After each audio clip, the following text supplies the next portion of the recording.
Hello everyone, I'm Michael Champion. I'm the president of the Saskatchewan Association of Basketball Officials, SABO. SABO is pleased to be partnering with Basketball Saskatchewan on its Tip of the Week, and I am pleased to be bringing you our next installment on Tip of the Week, an effective pregame.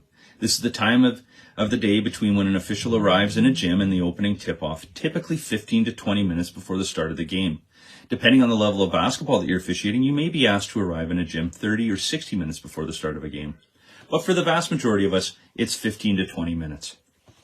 This allows you time to get dressed and stretch and do some warming up before the opening tip-off. But the most important thing it does is allows you to talk with your partner, who you may or may not be working with for the first time.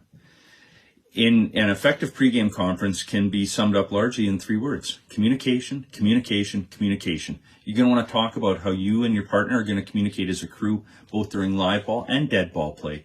You're going to want to talk about how you as a crew are going to communicate with the minor officials. These are your scorekeepers, your timekeepers, and your shot clock operators. And you're going to want to talk about how you're going to communicate with the athletes and the coaches. You're going to want to remind yourselves that when you're communicating with anyone in the gym, you cannot lose focus on officiating the game before you. Any communication has to take a back seat to you calling a fair and consistent game. But when you communicate with anyone, it has to be concise, professional, and consistent.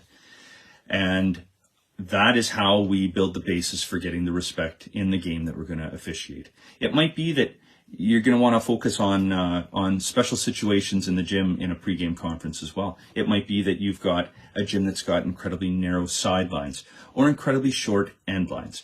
And you're going to want to talk about how you're going to position yourselves on the floor so that you're not putting yourself or others in harm's way. You're not going to be an impediment to the flow of the game, but you're still going to be able to see the spaces you need to call a fair and consistent game.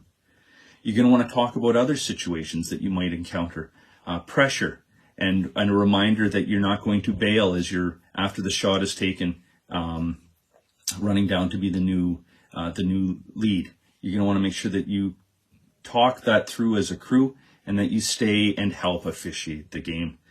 You're going to want to talk about other special situations in the gym or new rules that you may have to deal with. We're going to talk about unsportsmanlike fouls and how that rule has changed a little bit over the last several years, and making sure that we're calling that rule consistently game over game. It might be that an evaluator in the past has asked you to work on something specific, and this would be the time to communicate that with your partner so that they know that you're working on trail positioning or lead positioning, or that you've been told that you're abandoning the shooter too early and not officiating the shooter right to the end. So that'll be a trigger for your partner to be aware that they'll be watching to maybe help you out with that during that game as well. Other situations that arise in the game, what happens in the last 2 minutes of the game and the last 2 minutes of any overtime, how you're handling the final shot of quarters, halftime, and the end game. And then as you get to higher levels, you'll talk about how athletes are able to behave above the rim.